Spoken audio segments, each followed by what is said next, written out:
All right. Good evening. Good evening. I am excited to be here this evening, live here with my brother Bible Marriages. And we're going to have some fun hanging out the scriptures a little bit. But just for starters, brother, how are you doing? Doing well, doing well. Thank you for having me. Always good to get on live streams with you and anybody else. And so I don't get to do too many of them, but always I, fun. I apologize. It was a late notice. I was thinking about it earlier this week and then actually today made the official decision. And it'll become apparent once we get started. And then I dragged my feet on giving you an invite. So I appreciate you being able to drop in at the last minute and hang out with me. We should have a good time. So Yeah, for sure. Happy to be here. Thanks for having me. yeah, it looks like you've got at least one of your buds from down there in your country hanging out in the chats already. Good afternoon to or good, I guess almost evening. It's almost evening here for Jaden and company.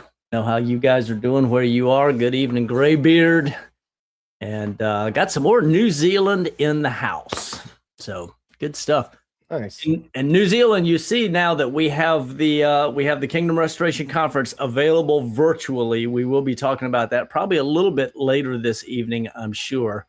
But that is available virtually, particularly for our out of country peeps. But if you're in country, you can get that as well. Maybe a little more on that in a bit. But good stuff.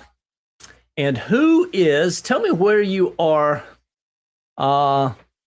Kermode Bear, actual? Mm-hmm. Yeah. This I'm not familiar with. I'm not sure that I'm familiar with this gentleman or lady or whatever. Good evening, John Davies. Good to see you, buddy. And that's up in Virginia area, Palmetto in Arkansas or Missouri. I forget which. One of my paratrooper brothers. Oh, you did. You did. Okay, so I got the name there. Fantastic. Excited that you're going to be able to join us for the virtual. Or for the virtual aspect of it. We're excited to be able to do it that way, to provide it that way, and certainly Oklahoma. You're further west, okay? But very cool, New Zealand. Good to have you, and looking forward. And yes, for those who do sign up for the virtual, if you're a patron, you can come on to Patreon and get a $20 discount on the virtual. We'll talk about it a little bit later on, but the virtual is available now, and it includes the edited downloads after we get finished with all of this. So South Africa in the house as well. Good evening, good evening. And for you, it's late in the evening, right? Yeah, it looks like, pretty late there. 2 or 3 in the morning, probably. Yeah. And I've been trying to get in touch with brother Timby, because he's the one that originally got me started talking about doing the conference virtually, because he wanted to come, but that's a long flight and a big expense for somebody to commit to come to the conference, and they wanted access to it. So very good. 2 a.m. That's a little. It's either really late or really early. It depends on what your perspective is, right? So Palmetto Paratrooper, fantastic. In Oklahoma, and I guess Kermode Bear knows you or says to tell you hello. So good stuff. Fantastic. Says, yeah, if y'all we've got 4 different platforms that are active right now. There's 2 YouTube, both Bible Marriages and my YouTube channels, and Bible's Facebook, and then my X account. And so, I can see all of the chats. Bible, I don't know what all you can see. What can you see? Just yeah, I can see them all. Okay, that's right, because because we're working off of the same. Okay, I got you. Good stuff. So yeah. Anyway, good stuff. Glad to have you guys with us this evening. Good evening, Yuani, from TJ's cohorts. Okay, gotcha. So that's how y'all know each other. Cool. Yeah, and yes, Jaden, I remember meeting you and Megan, I think, at the Bib Fam retreat, and we've seen you at more than one retreat, because I think we saw you before that in Arizona. We saw you in Mesa, and then met you again when we were in southwestern Missouri. So yeah, so good stuff. Good stuff. Very cool. So I'll tell you kind of why I wanted to do this, and I think the title for this is The Dangerous Majority. The Dangerous Majority. And so we're going to talk this evening. Brother Bible and I are we're going to walk through Numbers chapters 13 and part of or much of 14. We'll see. But there's some great lessons here, and I was telling him the way this came about. One of my ladies came to me and she said, how'd you pick the title? And I said, well, in the middle of Shabbat, when we were sitting there doing our Torah study, and I had to go get the Post-it notepad so I could write down on it. The dangerous majority is because, that conversation we were having about the dangerous majority. And both of them were like, oh, yeah, okay. So anyway.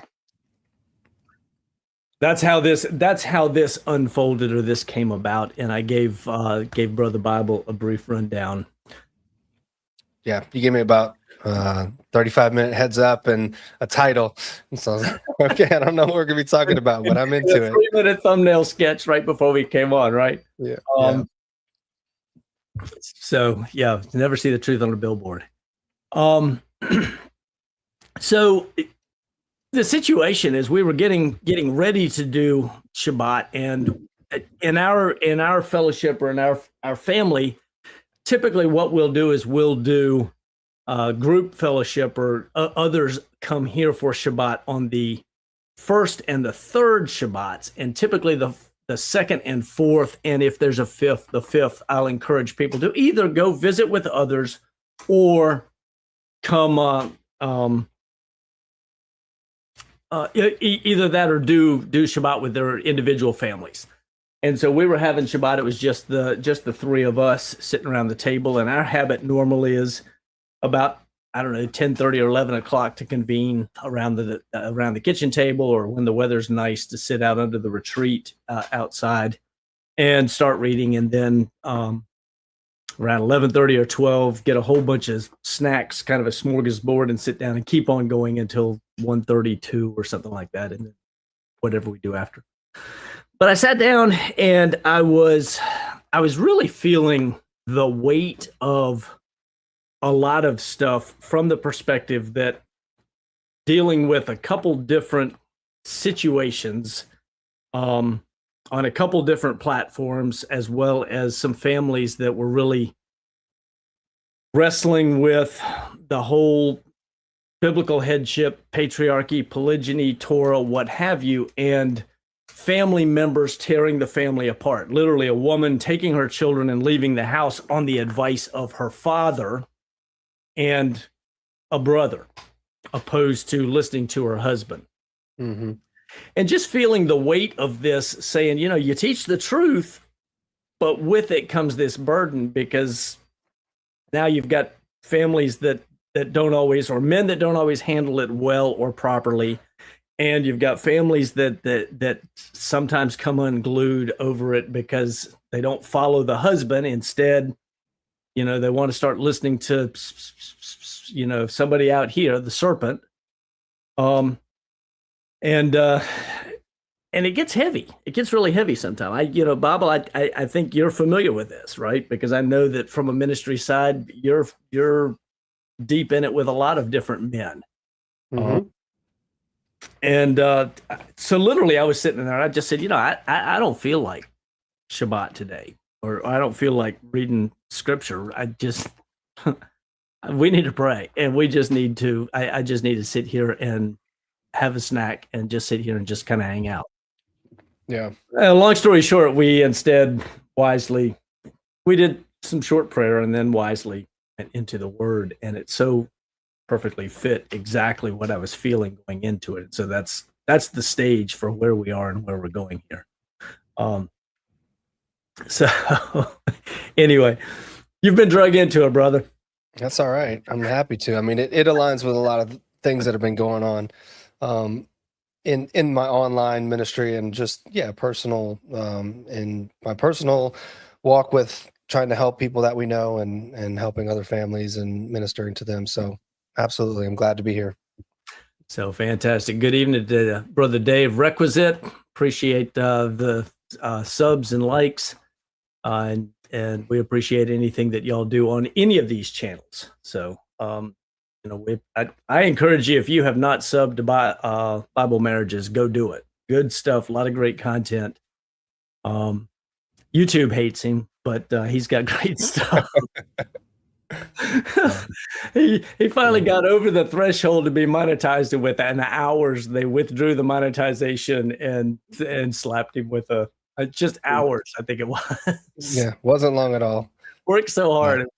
Yeah. If it wasn't so sad, it'd be funny. I don't know. No, it's all right. It is all right. I don't think it doesn't affect. I don't know that it affects my reach. It just affects any kind of monetization, which is not really what I was on YouTube for anyway. And quite frankly, this I know the way that ad revenue works, and this topic and the things we talk about are not things that people want to advertise on. So your ceiling is pretty low as far as earning anything on YouTube talking about this stuff in the first place. I'll be straight honest with you. I know some people probably think, "Oh, Pete, you've got 8,400 subs." Yeah, we get a check from YouTube every month for about $50. Yeah, it's a labor of love. It's not a labor for making any money. You're not gonna make that doing this. You got to make stupid pet videos or something. Yeah. Nobody's paying to advertise on this topic. They should be, because this is going to be the topic that eventually, I think this is a major thing that has to do with the kingdom. There's no question in my mind. And, we talk about it all the time, but I absolutely believe the kingdom cannot be restored. And we're going to see it right here. I think we're going to see it in this passage. The kingdom cannot be restored without proper biblical headship and without the right.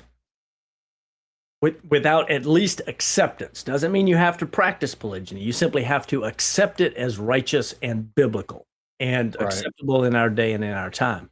But there's so many people who say, "Oh, no," and they get they get their feelings hurt and they get their undies in a wad or whatever. And anyway, so yeah, it's actually been something I've been talking about for the last 2 or 3 days on and off with my Isha. It's just this idea of, do we have the ability to slow down or speed up the coming of the king and the restoration? And I'm not an expert in eschatology in any regard, don't pretend to be, but it seems to me that the view of, well, it doesn't matter what we do, he's coming when he comes, just breeds a level of complacency and lack of action, because it's like, what's the point of doing anything if he could come tomorrow, right? So yeah. I don't lean that way. I think we have work to do, and it's up to us when he comes back based on what we do. Now, obviously, the Most High knows, because he knows the beginning to the end, right? But we still have something to do. Yeah, I absolutely agree with that. I think it's really interesting. One of the things that I was not familiar with before I started traveling back and forth to Israel was Jewish eschatology, or a Jewish eschatological framework. And a Jewish mindset says, Scripture says this has got to happen, so we've got to make it happen, because that's got to be done in order for the Messiah to be revealed, right? Mm-hmm. And so their mindset very much is, let's read the book. The book says do this. Let's go do it, right? Mm-hmm. Christians take exactly the opposite approach, and they say the book says something's going to happen, so if we sit back and wait, it's going to happen. Right. And so one of them's all about faith, and the other one's all about taking action, trusting what the word says and going and doing, which is very similar to the whole Shema concept, hear and do. Mm-hmm. For example, we visited the Harbor Cow Winery. I think we've been up there. Have we been up there twice or just once? I think we've been to the Harbor Cow Winery at least once, and I've talked about it on this channel before, where essentially there was a young Jewish guy who was living in the Shomron in Samaria, that region, and he read in scripture that strangers will come and harvest your vines, and that was a sign of the end of times. And he said, they can't harvest my vines if I don't have a vineyard. So he did the research. He literally did the research, discovered that a lot of that there were a number of vines in France, parts of the wine country of France, that the rootstock could be traced to Israel. That the Romans had hauled it off, and eventually the rootstock had made its way into France, being perpetuated. So he goes to France and at great personal expense purchases a bunch of rootstock, brings it back, and establishes on Har Brakah, Mount of Blessing, a vineyard, a very large vineyard with this rootstock that he brought back from Europe. Well, Israel at that time, and maybe even today, was involved in some of the Israeli wine competitions within just, 4, 5, 6 years, 8 years, a very short time span. He learns winemaking, and his wines begin winning awards in Europe on the wine circuit. So much so that they ultimately said, Israel can't come here anymore. Oh. And, that's an example of somebody looking at scripture and going, well, wait a minute, this has to happen. I can make it happen. Let's go make it happen. And today, in fact, through that's part of how HaYovel came to be, where HaYovel was founded by a guy who he and his family went back and forth to Israel a few times. They're just Torah keepers like us, and met this guy, and I can't remember his name, with his winery, and they said, hey, can we come prune vines? And so now HaYovel, every year, spring and fall, during harvest season and during pruning season in the spring, bring large groups to work not just his vineyard, but dozens and dozens of other vineyards through the winemaking country in the middle of Israel. Very because cool. All they're doing is looking at scripture. So eschatologically, I agree with you, Bible, that we should read scripture and say, that's going to happen. What can I do to move in that direction? Opposed to sitting on my hands and saying, well, it's going to happen. I'm just going to sit here and wait for it. Right. Mm-hmm.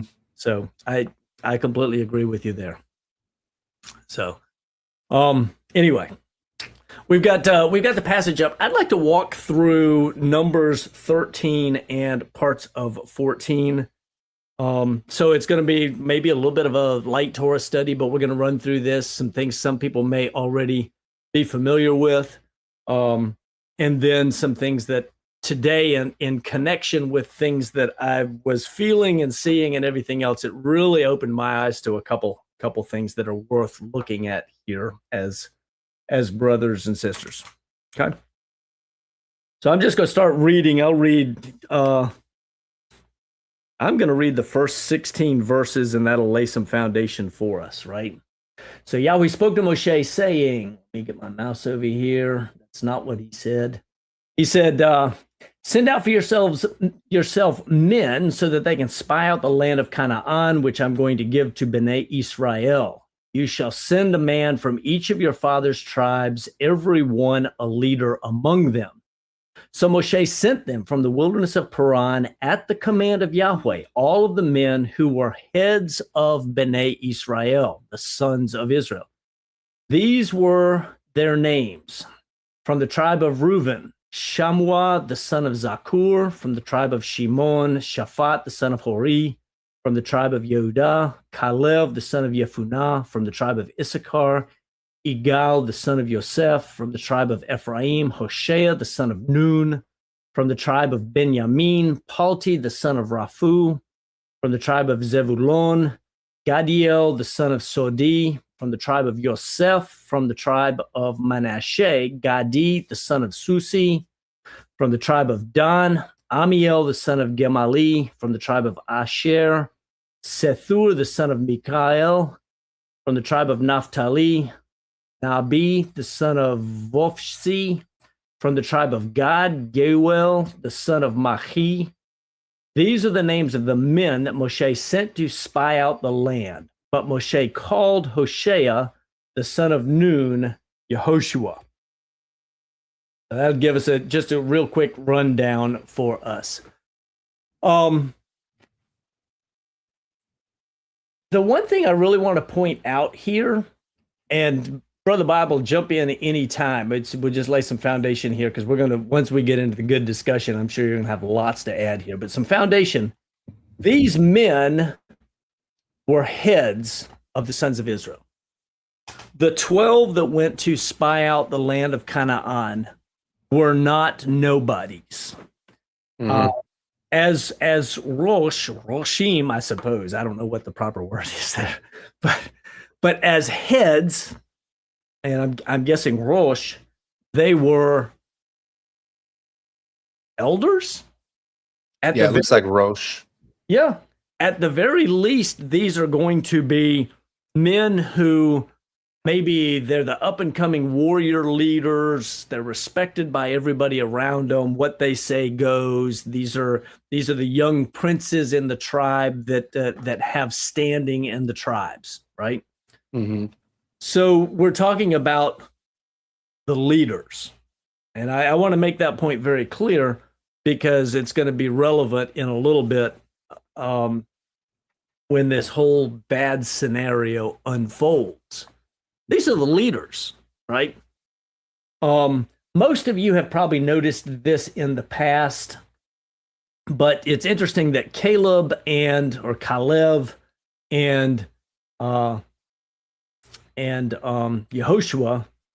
are from Yehudah and Ephraim, which are the two sticks, the leadership.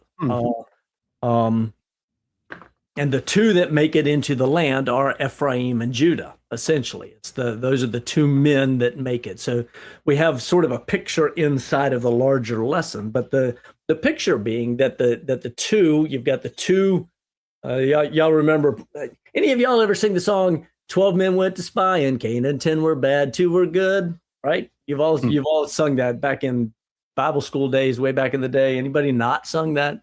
Are you familiar with that, Dust? I was not in Bible school back in the day. I was raised Roman Catholic, and so we didn't sing that, I don't think. Oh, this comes with all kinds of motions and standing up and the whole 9 yards, and 10 were bad, 2 were good. What did they do in the spot in Canaan? Anyway. But the point here, they are Yuani, they're top dogs. There's your top dogs. These are the guys that are leaders. And we're going to see that the leaders, when we get a little further down, would prefer to go back to Mitzrayim. They would prefer to go back to Egypt or do things the Egypt way instead of doing things God's way. But I'm getting a little bit ahead of the story, right? Mm-hmm. So they go, right? Now, I'm using the NASB. You see that here. I don't know if you, Brother Bible Marriages, would like to read, say, 17 through 24. I'll follow along on the screen, and then this really starts getting things for us. We can. Sure. Yeah, go ahead. This is when Moshe sent them to spy out the land of Canaan. He said to them, "Go up there into the Negev, then go up into the hill country. See what the land is like, and whether the people who live in it are strong or weak, whether they are few or many. How is the land in which they live? Is it good or bad? And how are the cities in which they live? Are they like open camps or with fortifications? How is the land? Is it fat or lean? Are there trees in it or not? Make an effort then to get some of the fruit of the land." Now, the time was the time of the first ripe grapes. So they went up and spied out the land from the wilderness of Zin as far as Rehob at Lebo Hamath. When they had gone up into the Negev, they came to Hebron, where Ahiman, Sheshai, and Talmai, the descendants of Anak, were. Now Hebron was built 7 years before Zoan in Egypt. Then they came to the valley of Eshol, and from there cut down a branch with a single cluster of grapes, and they carried it on a pole between 2 men, and some of the pomegranates and the figs. The place was called the Valley of Eshol because of the cluster which the sons of Yisrael cut down from there. Okie dokie. What do you see here? What are some things what are your thoughts here? Hmm. Well, I was more focused on just reading it right than thinking too much about it. I'll be honest with you. That's great. Um, the big deal here, they're going to spy it out. They're going to look. We know Hmm. they know when they go what the promises of Yah are. They know the land is theirs for the taking. Hmm. But what they see instead, they come away going, "Oh my gosh, there are giants in the land. There are the Nephilim are still there, right? And, and so this is where we can, or the Anakim, it's related to the Nephilim, right? The Anak- descendants of Anak. yeah, yeah. Hmm. Actually, probably the word is Anakim. I'm gonna guess. Um, I could be wrong. But the point is the um they're seeing all the things that are difficult. They're seeing all the problems, right? Right. And so they come back, but they're carrying a cluster of grapes so big it takes two men to tote it on a pole between them. Yeah. This is kind of unusual. I'm not sure where I've seen anything of that sort at any Yeah. other. And it just says it was a single cluster too. Right. How big does a cluster of grapes have to be to put it on a pole between two men? Hmm. Well, it does say there was pomegranates and figs too. It seems like. That's So but there's a lot going on here. I guess if it was like, if it was a pole, a long pole, and they're kind of got it on one shoulder and one's walking in front of the other, and they've just got it strung across this pole, that would make sense. And this is happening late summer because it's the time of the first ripe grapes. So it's a little bit before what we would think of as Sukkot. So they're going September time frame according to the Gregorian calendar. Mhm. Just to give us an idea here. But this is their experience. So they come back with real fruit from the land, proving that what Yah has said, a land flowing with milk and honey, right? Mhm. They're coming back with this between them. And then they give a report. And this is where things start to go sideways, right? And this will really kind of set the stage for what we're going to talk about a little bit. And this is where I really hope that we can get a bunch of extra stuff in from our chat participants.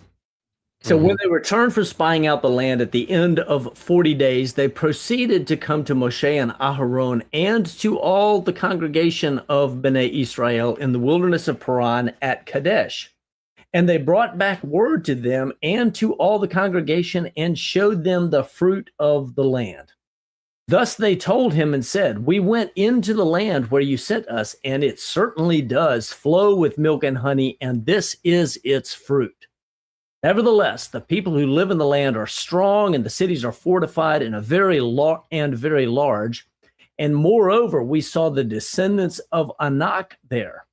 Amalek is living in the land of the Negev, and the Hittite and the Yebusi and the Amori are living in the hill country, and the Canaanite are living in the sea and by the side of the Yarden." Then Caleb quieted the people before Moshe and said, "We should by all means go up and take possession of it, for we will surely overcome." But the men who had gone up with him said, "We are not able to go up against the people, for they are too strong for us." So they gave out to the sons of Israel a bad report of the land which they had spied out, saying, "The land through which we have gone in spying it out is a land that devours its inhabitants, and all the people whom we saw in it are men of great size." Or great being added, but the implication is they're big, men of size.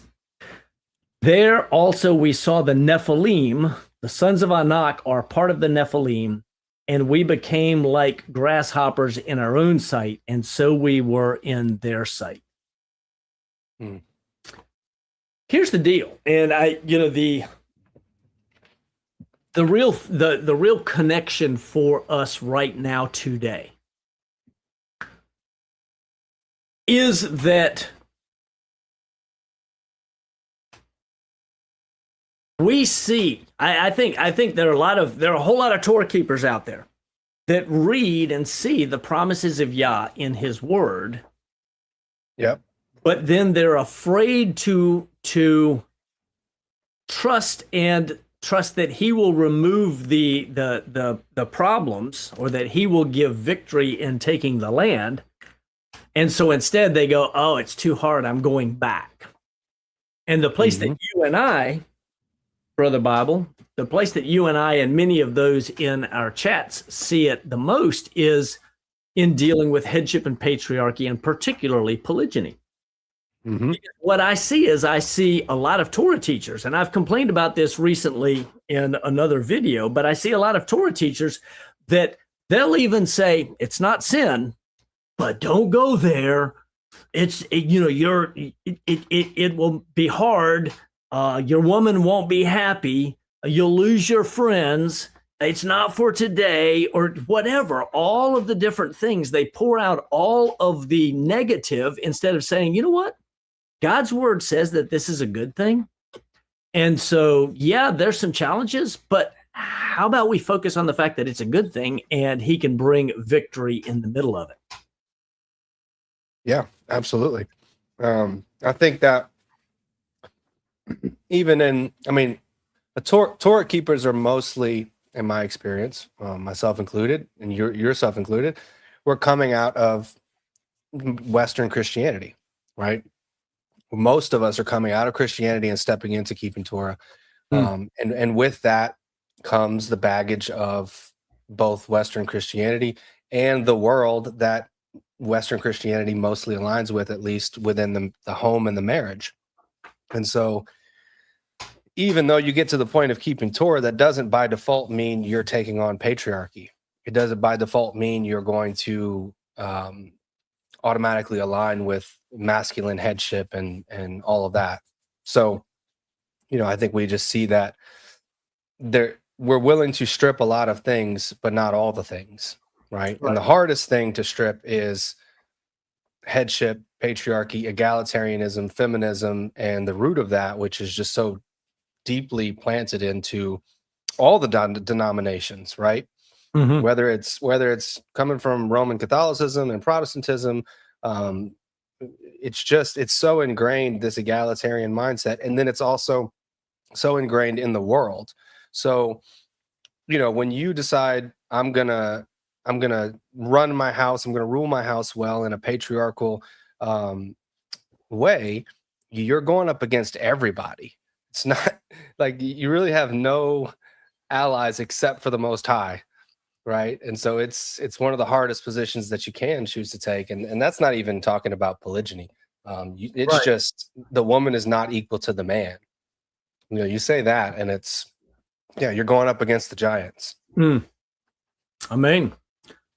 And we're going to see this more here in just a second as we look into this, because as this circumstance unfolds more, you've got the two, Caleb and Joshua. Y'all are familiar enough with the story for me to peek ahead right here.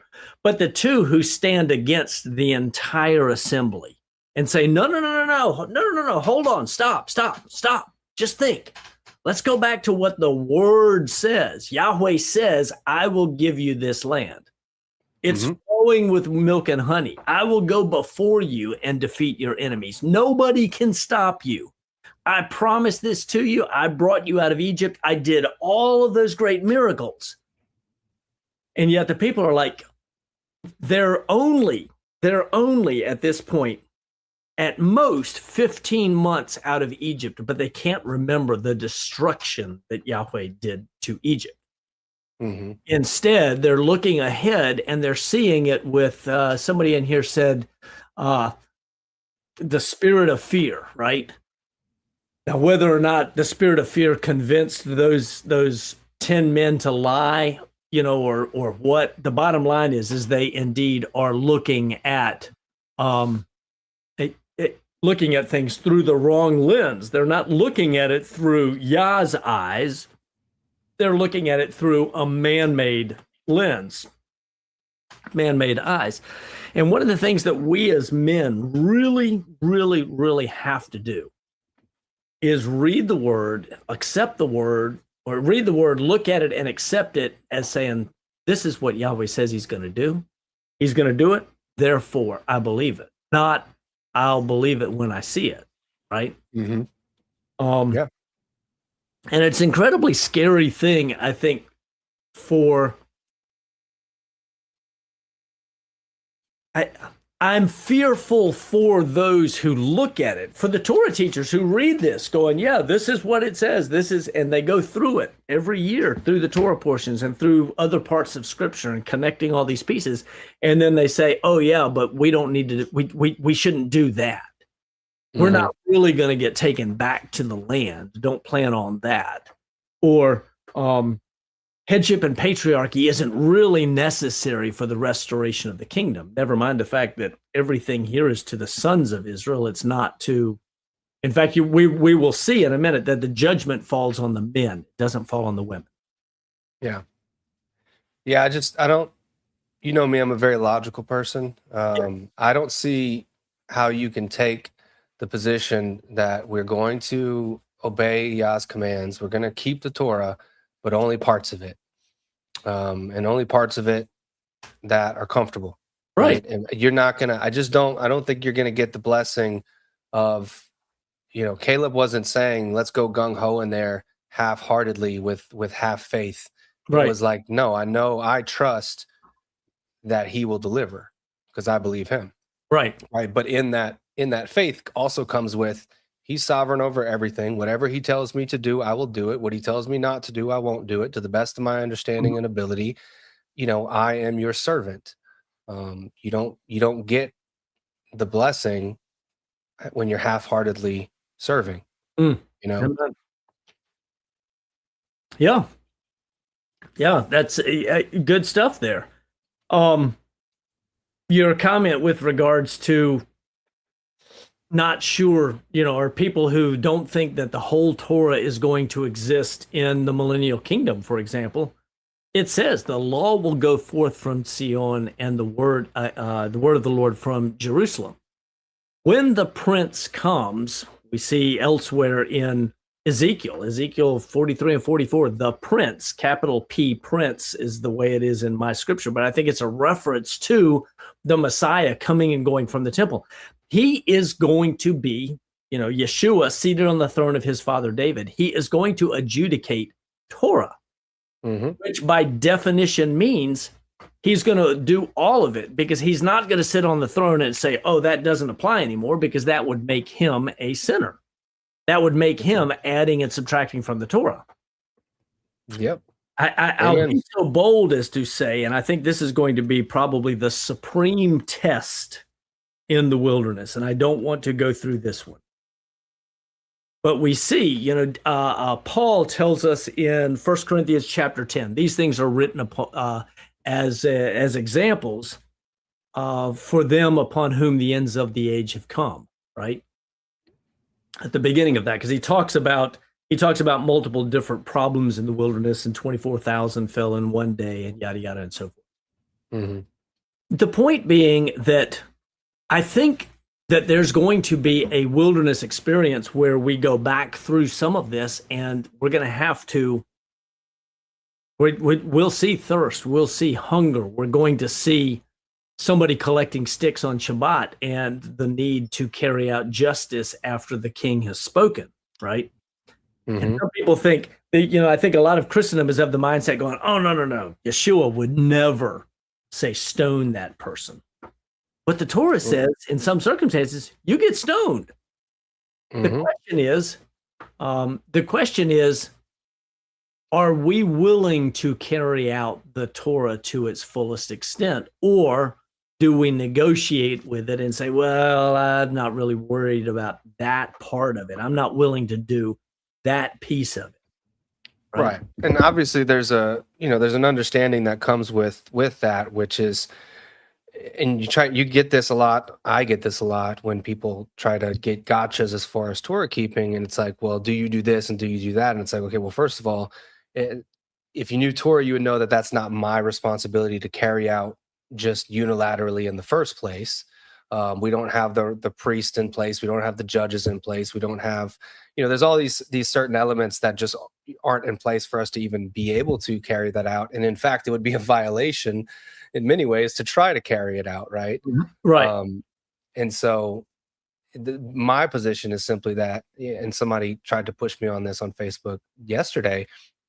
Well, do you think people should be stoned for adultery? And do you think rebellious sons should be stoned? And do you think, all these things? And my answer to them is everything that Yah says is good, I say is good. And everything that Yah says is evil, I say is evil. It's that simple.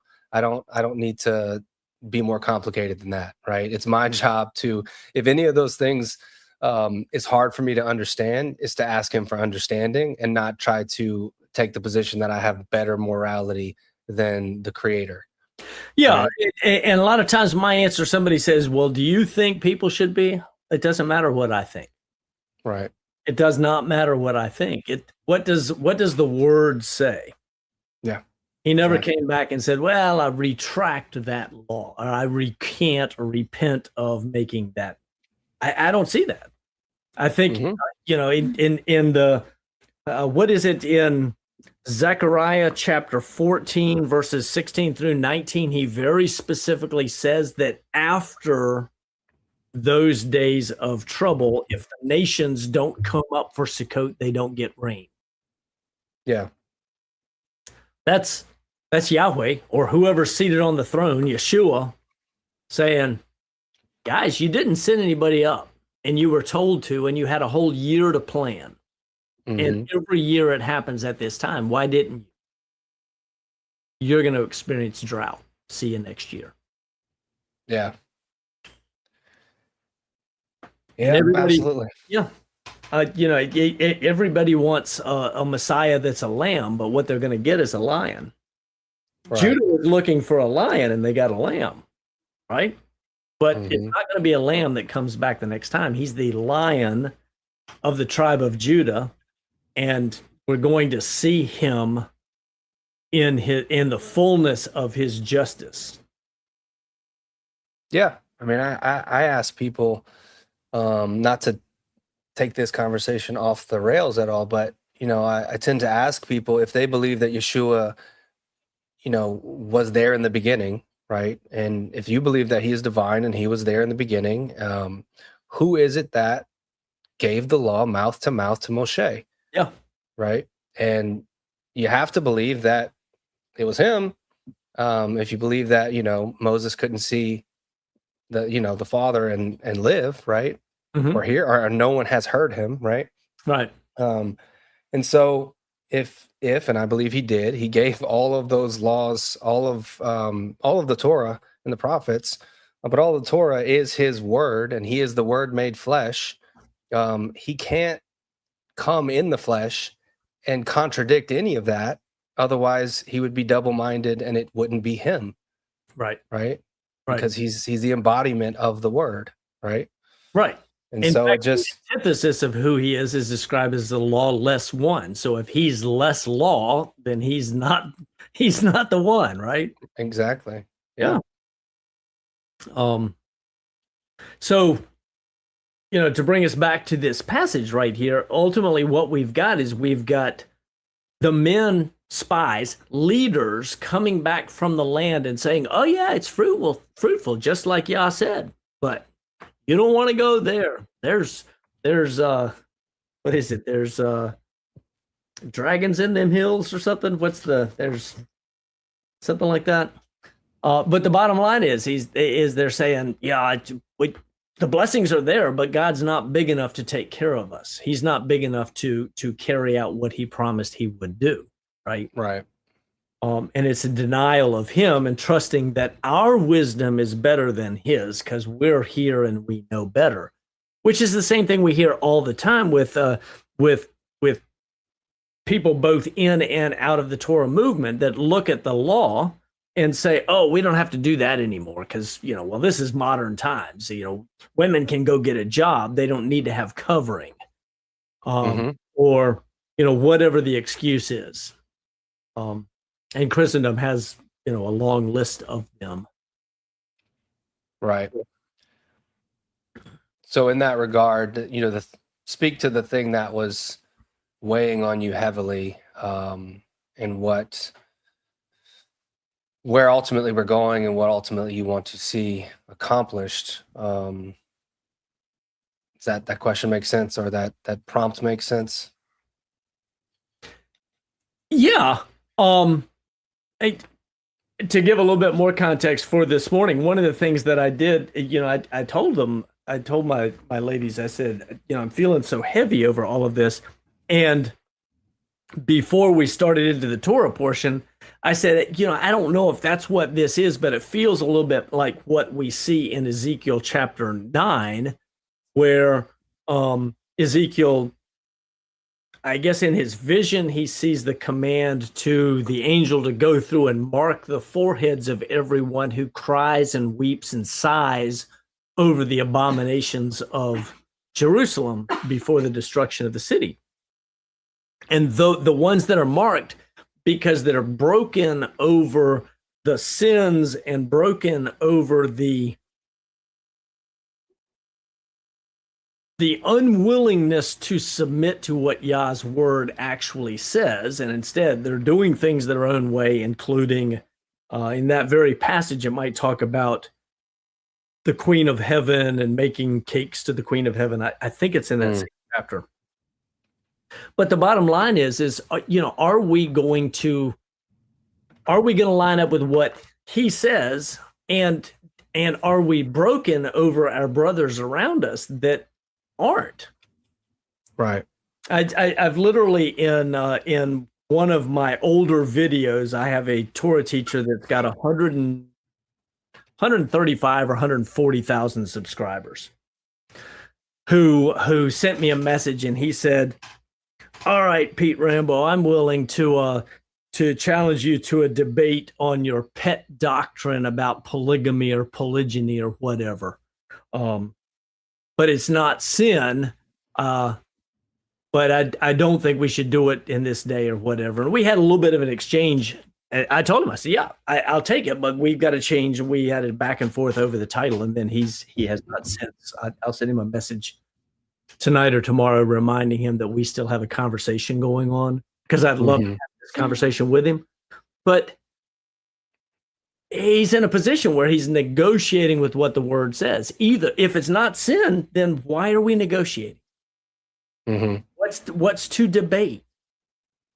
What's to have a conversation about, apart from saying, okay, how do we do this righteously in this day? Yeah. There's so many leaders like these men here. They're heads of tribes who are going into the land and saying, yep, God's promises are good. There's lots of fruit there, but let's go back to Egypt because it's easier over there. Yeah. Do you think that the Torah keeping leaders will be judged, if they continue in that, will be judged harsher than those in, let's say, churchianity, in that, I'm just having this thought as we're talking through this, like you think of the average Israelite through all of the Torah and the prophets, probably obeying more of the Torah than the average Christian is today, because they're taught that they don't have to obey hardly any of it, and yet still judged, right, and still punished. So is half-heartedly claiming Torah and keeping it going to be a bigger problem? I absolutely believe that Yah knows our hearts, and he knows what we truly understand and what we deny because we don't like it.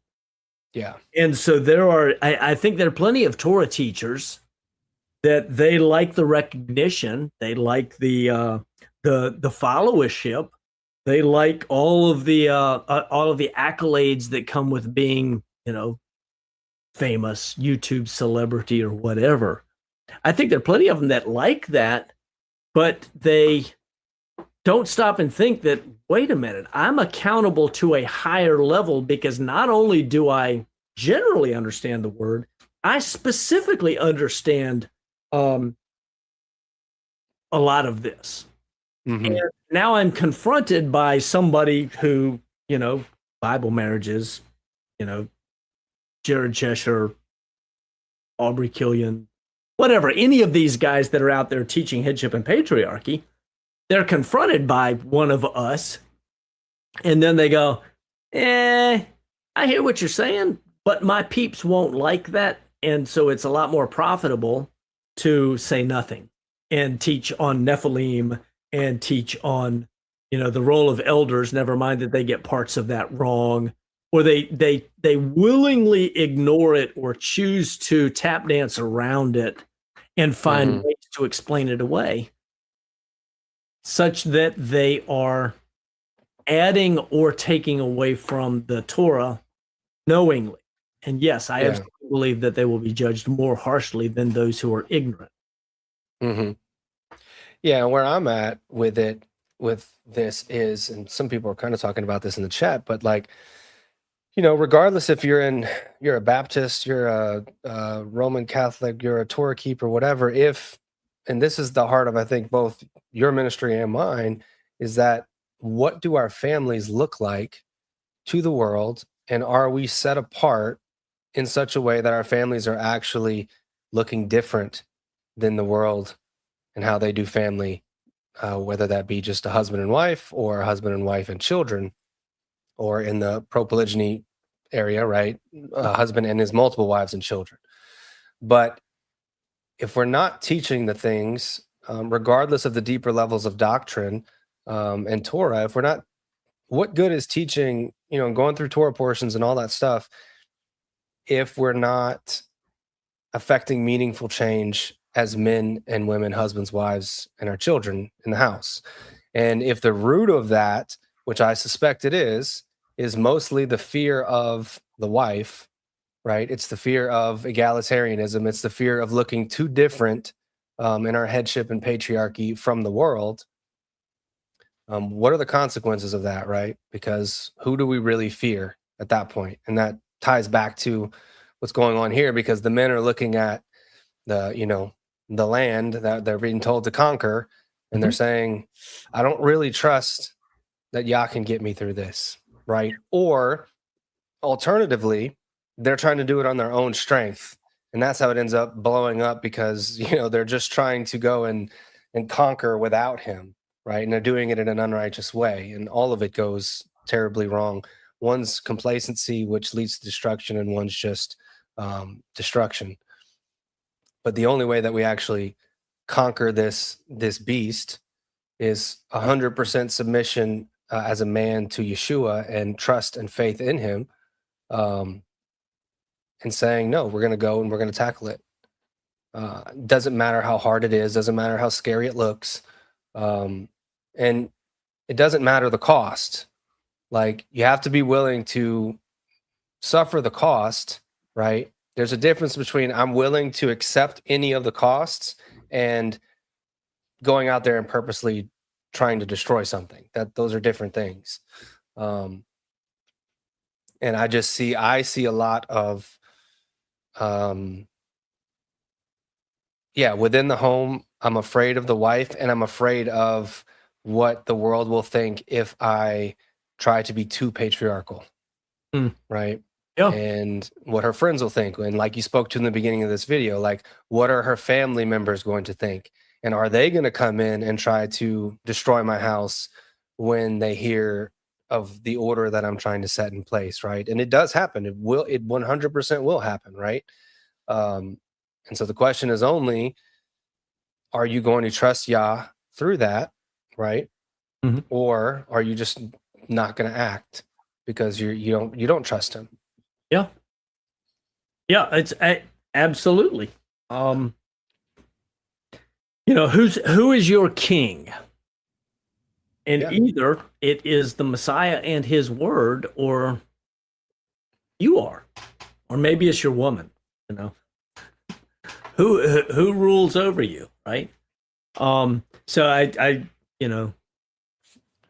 you want that's a hard thing. I know it's a hard thing, because we all of us men, regardless of our ages, we're generally raised in the last few generations of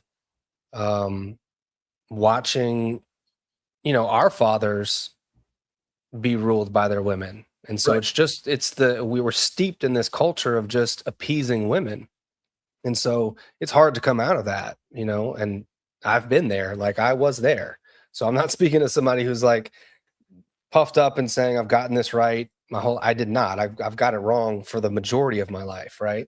I've only recently, praise Yahuwah, gotten my house in order and starting to see and really enjoy the fruits of that. Um, and it's becoming something that is a witness to those around us, right? And whether they want to accept it or not, it's set apart. And if we're not set apart as families, then what are we doing? Yeah. Yeah. A quick good evening to my good friend Zach, who is hanging out here. Yes, we are talking about today's Torah portion and primarily talking about it from the perspective of where the men went and spied the land, and 10 came back saying, yeah, there's lots of blessings and lots of fruit there, but there are lots of scary things there, and we don't want to take it on. We'd rather go back to Egypt. And how that relates to leadership in uh,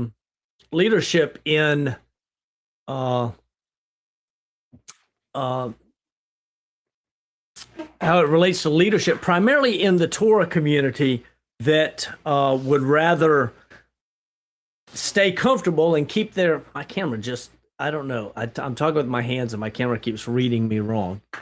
They're more comfortable with Greco-Romanism and Greco-Roman ideas about marriage instead of understanding that the Torah teachers that don't want to acknowledge that the Torah teaches headship and patriarchy.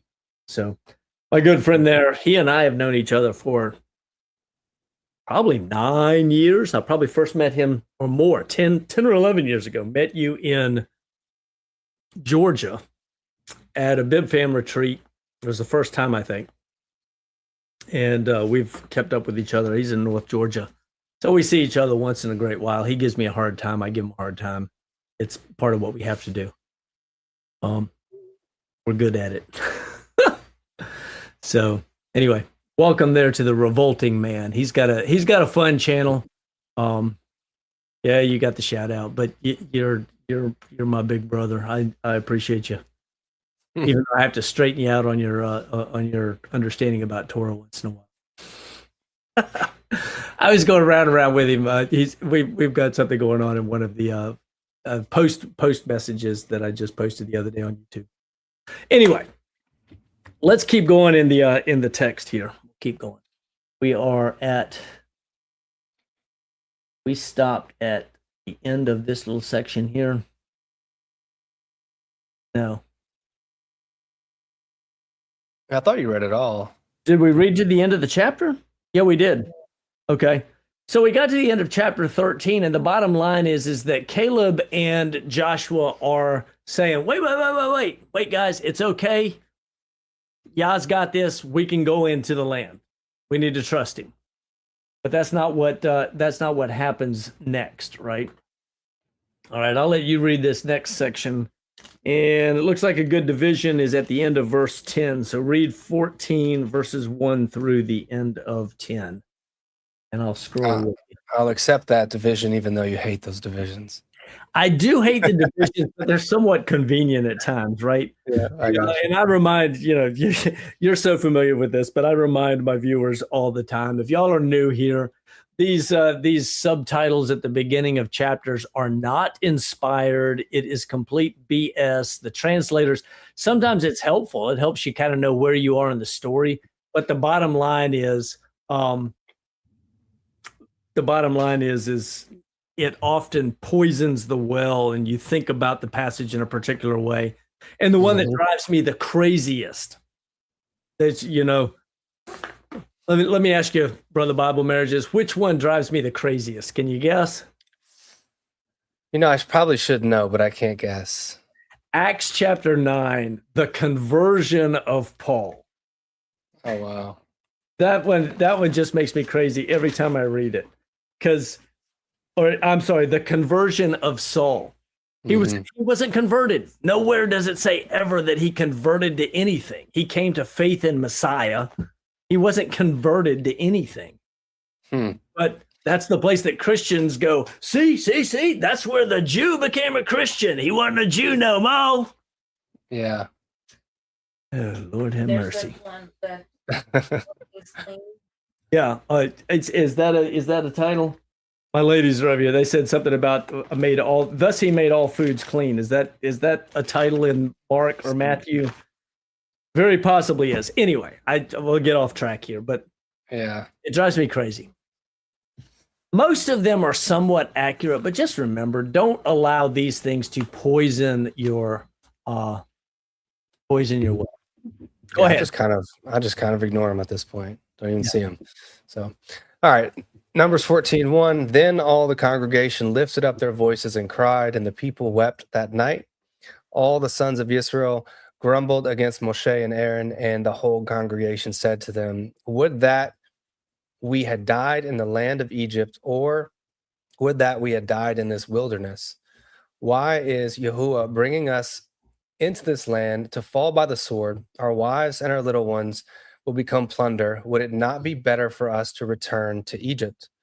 So they said to one another, "Let us appoint a leader and return to Egypt." Then Moshe and Aaron fell on their faces in the presence of all the assembly of the congregation of the sons of Israel.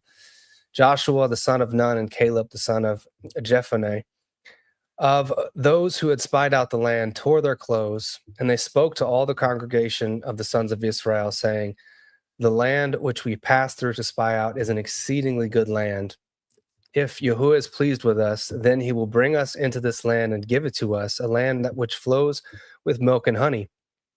Only do not rebel against Yahuwah, and do not fear the people of the land, for they will be our prey. Their protection has been removed from them, and Yahuwah is with us. Do not fear them." But all the congregation said, "To stone them with stones." Then the glory of Yahuwah appeared in the tent of meeting to all the sons of Israel. Wowzers. Mm-hmm.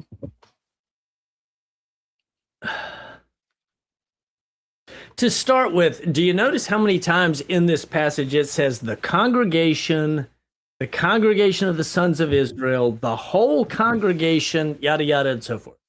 Yeah. Who is it talking about?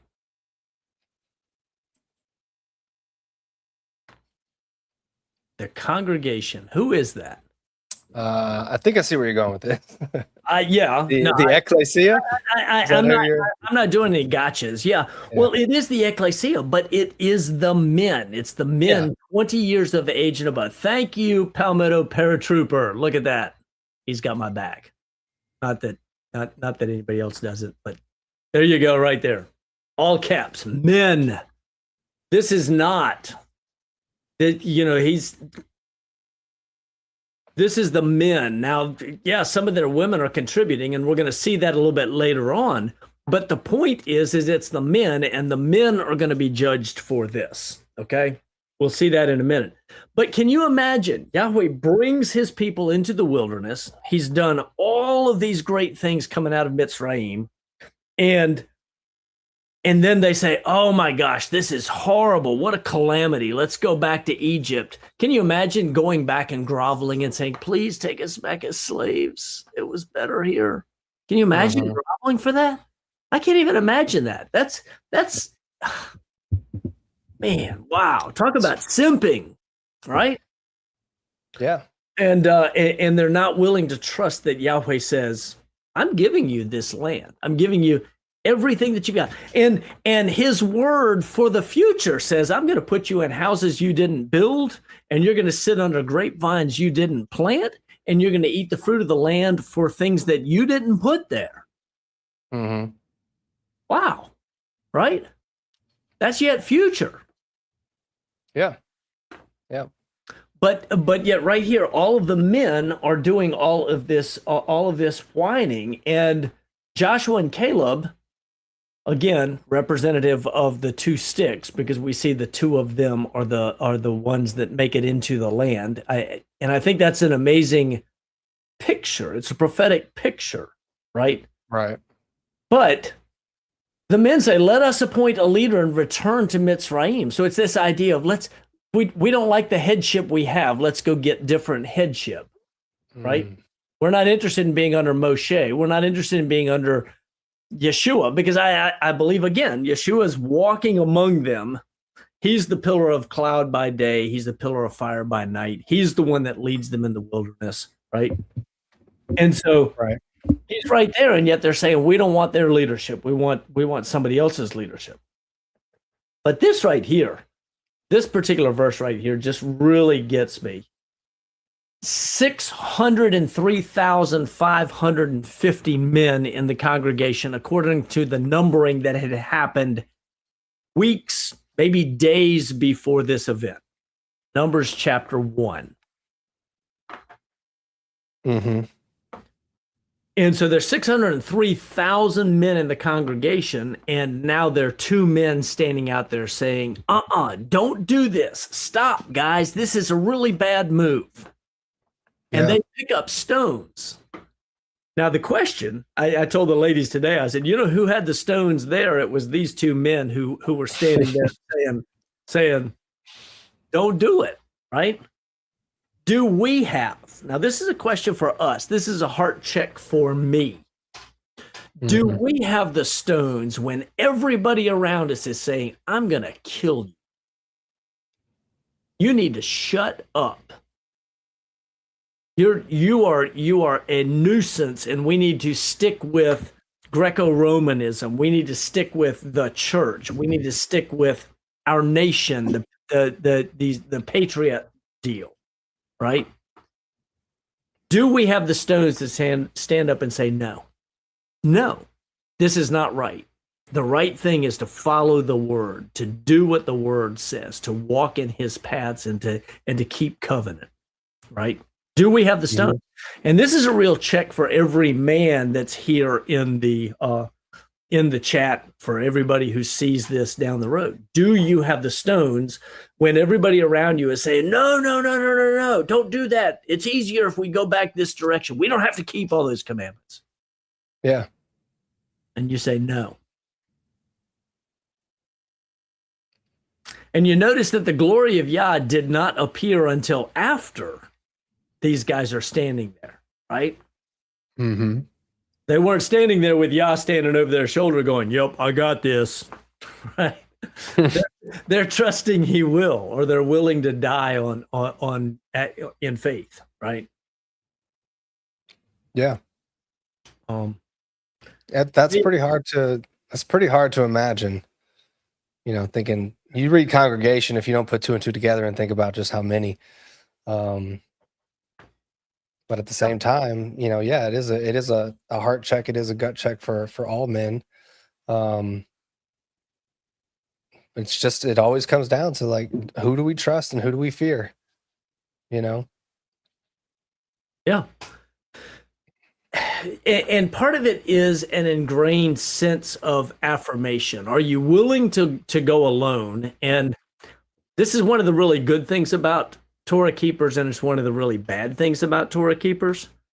A lot of them get to this place because they're willing to be lone wolves. You're willing to, give the proverbial finger to the world and say, no, I'm going to follow. Right. Go follow what the word says. But that's also a bad thing if those same people then go, I'll do what I want. I'm not going to follow the word in this area because it's uncomfortable or whatever. They don't really have all of the spine that they think they have, because maybe their woman or their family has control over them one way or another. Right? Mm-hmm. So it's the question, though, for each of us as men, are we willing to stand in the shoes of Caleb and Joshua and say, no, I trust what the word says, and you can't convince me otherwise, even with big rocks? Yeah. And I think for me, what it boils down to is, as we're talking to this and I'm just thinking about it, the only reason that you would you would fear the world is because you're not entirely on mission for the kingdom. Yeah.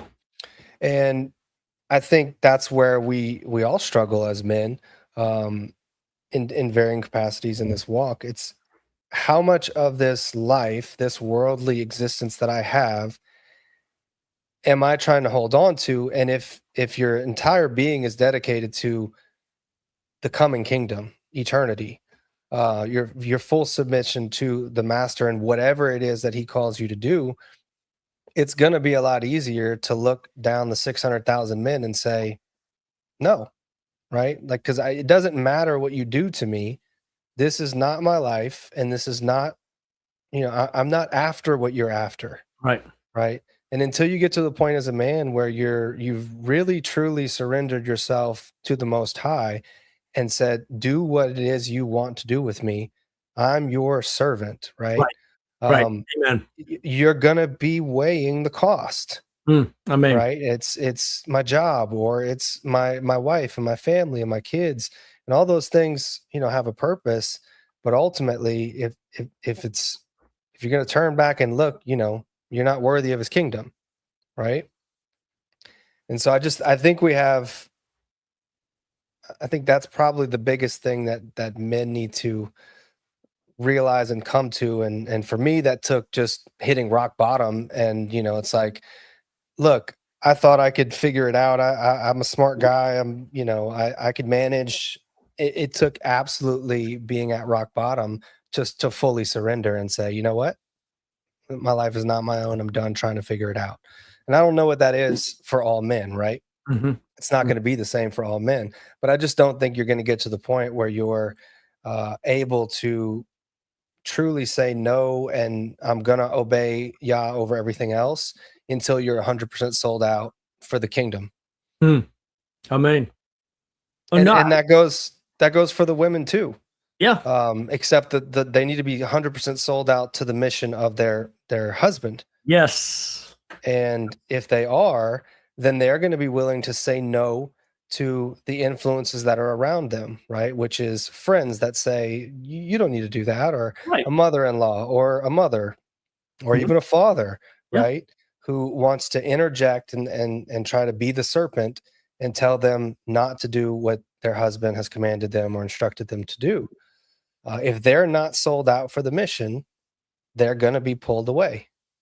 Yeah. If you're not sold out for the mission as a man, you're going to be pulled away by something. Amen. Amen. Hey guys, do me a favor and hit the like. And if you have not subscribed to the different channels, whatever, please do so. We appreciate that. We really do. I do want to take just a minute here and tell you that both Bible Marriages and I will be at the Kingdom Restoration Conference in Alcoa, Tennessee. That's the Knoxville area, literally at the airport on the property there, July the 9th through the 12th. We're really, really, really excited about that conference.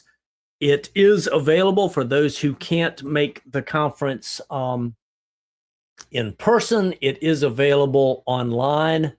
We will have this as a virtual opportunity as well. You don't want to miss this. It's going to be fantastic.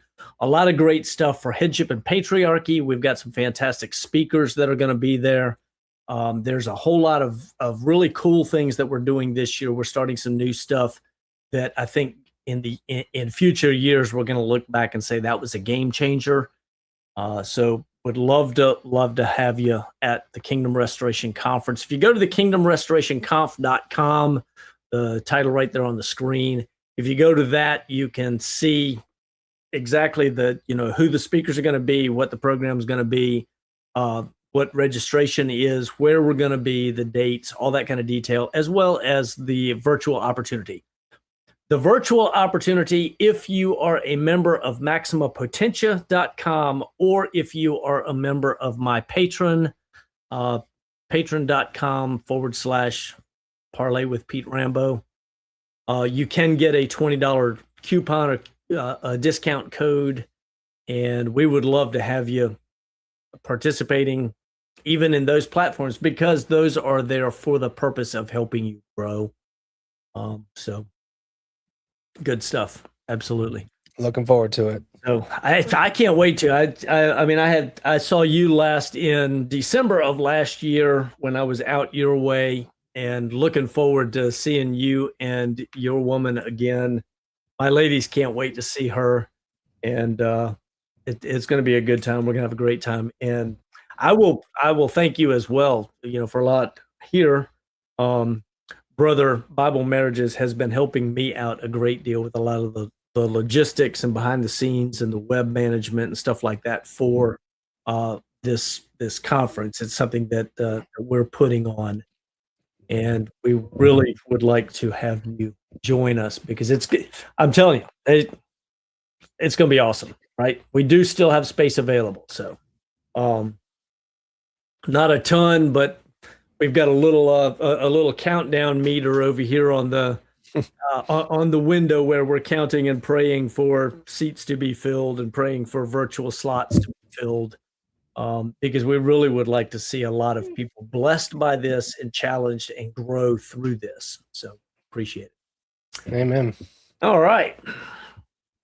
I am going to move on in the text. That was the commercial. One of my ladies said, "Play the commercial," because I've got something in the background queued up. We might play it a little bit later on. It's about 60 seconds. I probably took more than that to give my description, but I'm telling you. And Brother Revolting Man, you look at this beautiful guide-on pole that I have right here, complete with a family flag, all that. You need one. You need one. In fact, the recommendation is to have one at the conference because we're going to do some particular stuff with recognizing patriarchs, recognizing families, and building headship and patriarchy through strengthening men and helping identify your calling as a builder of clan and tribe. You are correct there, Mr. Revolting Man, and you're not the only one with that opinion. Okay. So so there you go. Anyway, classic Revolting Man. No, it is. It is late on Shabbat. I'm guessing he's probably already deep into the relaxation. So anyway, good stuff. So Neko, I try to get out there. Just need to get the time off from work. Do it. We would love to have you. Come on. If you can't make it, the virtual opportunity is there.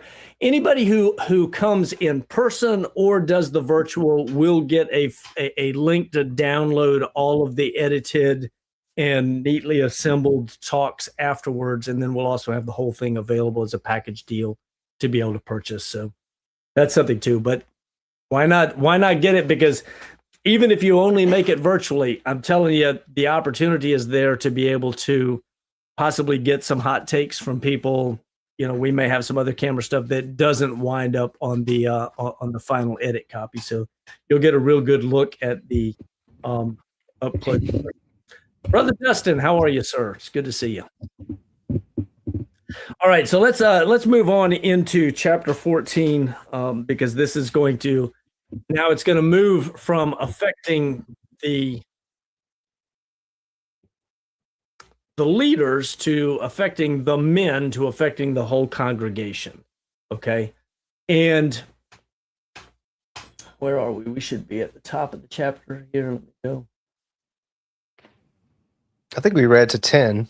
Did we read all the way down to 10? Yes, we did. Okay, I'm going to pick up at 11. Yahweh said to Moshe, "How long will this people spurn me? And how long will they not believe in me despite all the signs which I have performed in their midst?" And this is a question that we have to ask Torah teachers. What do you mean you don't believe that this part of his word is true? What do you mean that doesn't apply today, that things have changed? I challenge them. Because it's the same thing. It's the same attitude going, well, I agree with a lot of what you say, but I don't really agree with that. I mean, we're more modern now. We have women can work. They can be uncovered or whatever, right? whatever the excuse is, right? I will smite them with pestilence and dispossess them, and I will make you into a nation greater and mightier than they. But Moshe said to Yahweh, then the Egyptians will hear of it, for by your strength you brought up this people from their midst, and they will tell it to the inhabitants of this land. They have heard that you, O Yahweh, are in the midst of this people, for you, O Yahweh, are seen eye to eye while your cloud stands over them, and you go before them in a pillar of cloud by day and in a pillar of fire by night. Now, if you slay this people as one man, then the nations who have heard of your fame will say, because Yahweh could not bring the people into the land which he promised them by oath before he slaughtered them in the wilderness. But now I pray, let the power of Yahweh be great, just as you have declared.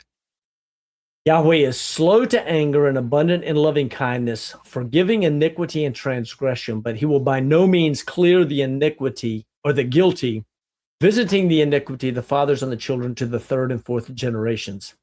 Pardon, I pray, the iniquity of this people according to the greatness of your loving kindness, just as you also have forgiven this people from Mitzrayim even until now. What do you think? Yeah. I mean, I just see this everywhere in the Torah and the prophets. It's just this repeated, it doesn't matter what he does. It doesn't matter how much he does signs and wonders. Like, his people just repeatedly fall off the path, right? And it's him continually saying, I'm going to spare a remnant, not for you, but for my name's sake, right? And over and over and over again, it's the same story. And it's like, how are we this far along with this much access to his word, right? No other assembly, no other time in history has his people ever had the amount of access to his word that we do right now. The average Israelite for 90% of his people's history could not pull out their phone and just scroll through all of his word and have access to it like that. Like, I truly believe that's part of his new covenant promise of writing it on our hearts, is that we have access to it like never before. And yet here we are, still being the same rebellious people saying, I don't think we should do all of that, right? We don't need to really obey. And even worse, on the more Christian side of things, churchianity side of things, somehow all throughout his people's history, he's been judging them and condemning them for not obeying him. And now somehow it's gotten flipped to, if you obey him or you obey the Torah, it's a problem. Now he doesn't want you to obey his Torah.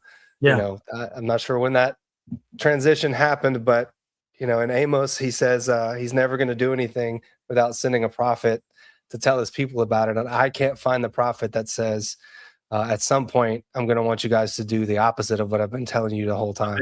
I mean, yeah, totally agree. And a lot of encouragement there with the fact that he's consistent, right? Yeah. One thing that I find really interesting about this passage is that in the midst of all of this, he's got problems going on with the leadership, the leaders from the 12 spies. He's got problems going on with the congregation. And instead of dealing directly with them, Yahweh turns to Moshe and he says, I'm just going to destroy all of them, and I'll start with you. You think he's throwing a test? You think he's throwing a test on Moses at this point, and he's saying, I'm going to give you an opportunity here. Let's see where your heart is in all of this. Because Moshe could have gone, well, these people are terrible. Yeah, I don't blame you if you do. We'll just start over. Yeah, because surely, Moshe is Jacob. he's human and frustrated with the fact that they are the way they are, right? Yeah. And surely, we have examples in our own lives of that, where it's like, as men, as leaders, as husbands of wives and children, it's like, okay, you're talking to Yahuwah and saying they just don't listen, you know. Yeah. And you have the opportunity to just throw them under the bus, Mhm. or plead for them, right? Yeah, so to me it's a little bit interesting that Yahweh uses this as an opportunity. I think I could be wrong here, but I think it's a test of Moses because it wasn't. It was just a couple chapters ago. I think it was just 2 chapters ago. Was it 2 chapters? Yes, it was. Chapter 12, verse 3, the verse that makes me laugh every single time. The ladies reminded me of this today at this point, because we're talking about the test of Moses. And they said, yeah, wasn't he the guy that said he was the humblest man on earth? And I think that's the most comical. I do believe it was probably added later on. I don't think Moshe wrote that about himself. And he was the humblest man on earth. Yeah, I always just think of like, the Most High, or Yahuwah talking to him and being like, no, you have to write it. You have to. Yeah, he's like, no, I can't write it. I'm humble. You're right, No, Dad. no, write it. Here, Aaron, come in here. I need you to write this Yeah. line for me because I can't do it. But seriously, here the whole congregation is in rebellion, and Yahweh looks at Moses and says, "I can start with you. Would you like to be the one?" And and Moses does not only does he do the right thing, but he protects the name of Yah because he says, "Look, if you were to do that, it will destroy your reputation among the nations." Mm-hmm. And I can't let you destroy your reputation. I can't let the nation say, he couldn't handle all these Israelites, man. That's why he put them down in the wilderness. Yeah. And that says a lot about Moses right there, right? Yeah, and it's a picture of, the servant being about the business of his master while also leading the people that are below him, right? And I think about that in terms of how a wife should be to her husband, right? I think in the more patriarchal type of circles or whatever, it can come across as though, these as men, we want women who are just silent and don't talk and don't have any opinions or don't have any anything, right? But if you kind of take Moses down a couple of layers, that would be a wife who is talking to her husband and saying, between the two of them, no, like, consider this, right? That your reputation is on the line, and giving him wise counsel in that way, right? While also being in full submission to him. Obviously, Moshe would have done whatever Yahuwah wanted him to do, right? But he cares about his name, and he's, I got to believe he also just doesn't want to see all of his people destroyed, right? Amen. So good stuff right there. Fantastic. Let me see where we are here. Moses pleads. 14:20. I think you started in 20. Yeah, start in 20. Would you like to read there, picking up in 20? Sure. That's a long run to the end of the chapter. There's not a good division in the middle of it, though. Go ahead. I'll scroll and we'll back up and talk about it. All right. So Yahuwah said, I have pardoned them according to your word, but indeed as I live, all the earth will be filled with the glory of Yahuwah. Surely all the men who have seen my glory and my signs, which I performed in Egypt and in the wilderness, yet have put me to the test these 10 times and have not listened to my voice, shall by no means see the land which I swore to their fathers, nor shall any of those who spurned me see it. But my servant Caleb, because he has had a different spirit and has followed me fully, I will bring into the land which he entered, and his descendants shall take possession of it. Now the Amalekites and the Canaanites live in the valleys. Turn tomorrow and set out to the wilderness by the way of the Red Sea. Yahuwah spoke to Moshe and Aaron, saying, how long shall I bear with this evil congregation who are grumbling against me? I have heard the complaints of the sons of Israel, which they are making against me. So say to them, as I live, says Yahuwah, just as you have spoken in my hearing, so I will surely do to you. Your corpses will fall in this wilderness, even all your numbered men, according to your complete number, from 20 years old and upward, who have grumbled against me. Surely you shall not come into the land which I swore to settle you, except Caleb the son of Jephunneh and Joshua the son of Nun. Your children, however, whom you said would become a prey, I will bring them in, and they will know the land which you have rejected. But as for you, your corpses will fall in this wilderness. Your sons shall be shepherds for 40 years in the wilderness, and they will suffer for your unfaithfulness until your corpses lie in the wilderness. According to the number of days which you spied out the land, 40 days, for every day you shall bear your guilt a year, even 40 years, and you will know my opposition. I, Yahuwah, have spoken. Surely this I will do to all this evil congregation who are gathered together against me. In this wilderness they shall be destroyed, and there they will die.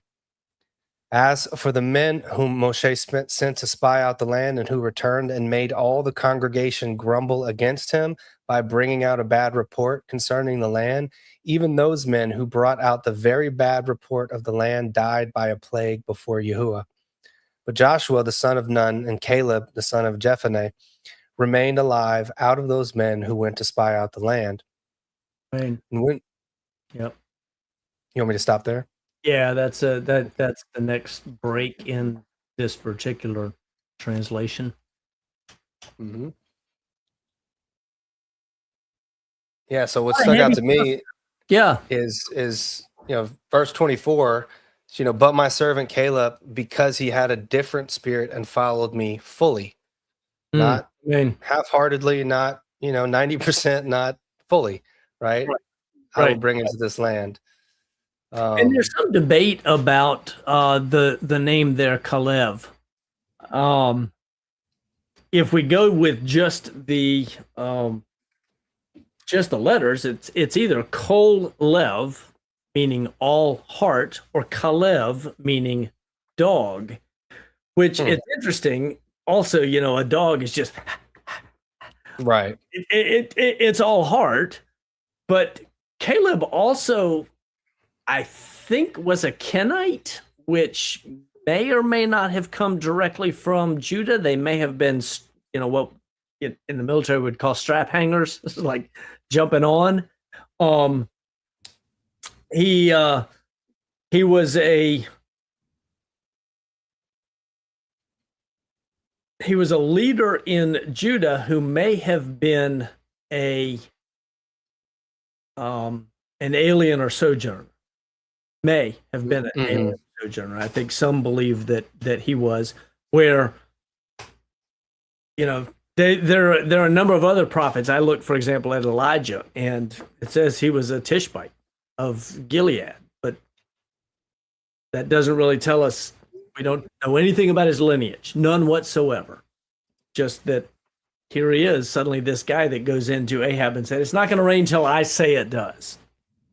I always find that interesting, because nowhere do we have a record of Yah telling him, go tell Ahab. I think he just had enough of Ahab, and he went in and said, it's not going to rain till I say it does. And then I get this impression that it's like, then Yahweh says, okay, all right, let's do this. He's got the stones. Let's do this. I find that one to be super funny. But Caleb, and I think Cody had asked earlier how many wives he had. Ironically, Caleb is one of the ones who inherits the land. And clearly the text tells us he had at least 4 and maybe 5. There are two Calebs at this point in did I lose my camera? I lost my camera. Looks like it, yeah. Can you hear me? Yeah. I'll see if I can play with it. But yeah, I just bumped the cable and it did that. That's my laptop. But the bottom line is that